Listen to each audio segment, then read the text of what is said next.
مساء الزبدة. النهارده معانا بيتزا على سندوتش على فطيرة، فورقة وقلم واكتب ورايا ويلا بينا. معانا دقيق على قد كفايتي وانا هيكفيني كوباية، وهنحط عليها معلقة صغيرة من السكر، وعليها نص معلقة برضو صغيرة من الملح او اقل من نص معلقة كمان، ومعلقة صغيرة من الخميرة الفورية، عشان بعدها هنحط طرف معلقة من الفانيليا. واللي هيقول لي الفانيليا ليه هقول له بيدي طعم وريحة نوعا ما.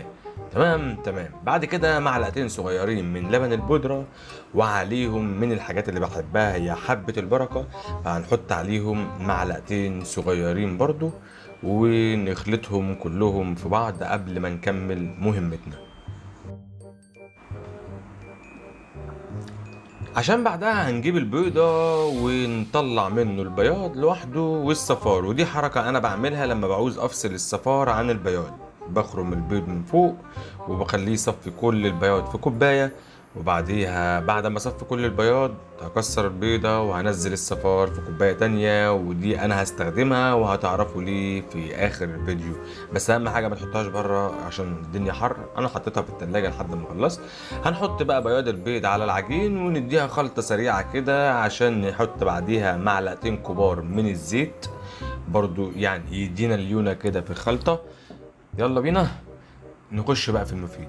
ميه دافيه تتحمله ايدينا، لا سخنه ولا ساقعه، وتنزل بيها حبه حبه لحد ما العجين يبقى متماسك. وبعد كده هنسيب المعلقه، وبعد كده نشتغل بقى بايدينا. عجينه فلاح يا معلم، ايدك انزل بيها عادي. اهم حاجه طبعا انا معقم ايدي ومعقم كل حاجه. فهنقدر بقى نديها تعجين لحد تقريبا 10 دقايق او ربع ساعه بالكتير، هتلاقيها عجنت معاك وعملت معاك عجينه حلوه. انا جبت بس الطاجن وحطيت فيها شويه دقيق عشان خاطر احط فيها العجينه تتخمر من 30 ل 40 دقيقه، وحته بيضه كده نضيفه ونغطيها، وحطيتها في الفرن وهي مطفيه. في الناحيه التانيه بقى هنجيب الطاسه بتاعتنا عشان نحط فيها كميه البصل نقطعهم، ونحط بعديها بعد البصل نحط حبه الفلفل اللي انا كنت مقطعهم. عشان بعديها هنجيب بسطرمه، هنصفيه من التوم اللي فيه ونقطعه قطع صغيره ونشوحه مع البصل والفلفل.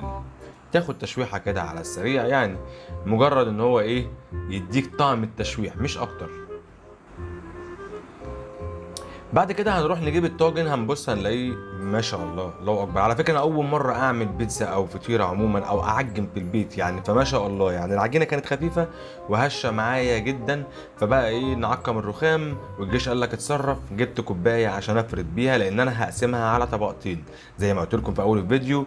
احنا هنعمل بيتزا على فطيره على سندوتش. فحضرت اول طبقه وداخل بتاني طبقه بجهزها بنفس الطريقه اللي حضرت بيها الاولانيه عشان يجهزوا، ونحطهم على جنب.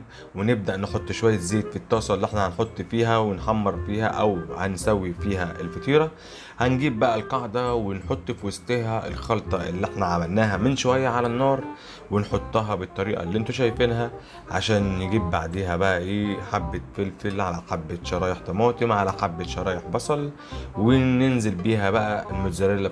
دي اخر حبه كانت عندي، هقفل بيها الطبقه التانية. هنا بقى هبتدي هعمل زي البيتزا هات والكلام ده كله. هحاول احط الجبنه على الاطراف واقفلها. هي صحيح مش هتمط معايا قوي، ولكن اهو يعني مجرد نكسر الملل، ما يبقاش كله عجين في عجين، وتكسر الطعم في بقك، يبقى فيه على الاقل جبنه في بقك. وعلى فكره انا بستخدم جبنه دومتي موتزاريلا. ده بقى صفار البياض اللي احنا كنا شايلينه في التلاجة، نحطه على الوش عشان يدي طعم حلو جدا جدا جدا لما ياخد الوش. بعد كده هنحطها في الصينيه وهندخلها الفرن من ربع ساعه ل 20 دقيقه، تاخد وش وظهر. اهم حاجه التقليب وش وظهر عشان يبقى الجهتين مستويين. ولما تطلعه تكون محضر البطاطس بتاعتك والكاتشب، وتقطع الكميه اللي تناسبك. وبالهنا والشفا على قلبك. ولو عندك تعليق حلو قولهولي، ولو عندك انتقاد قولهولي. لايك على الفيديو وادعمني، وشير الفيديو بين صحابك عشان يعرفوا ان في واحد طالع عين امه في المطبخ بيعمل اكلات وبيتعب عشان يبسط نفسه ويبسطكم معاه.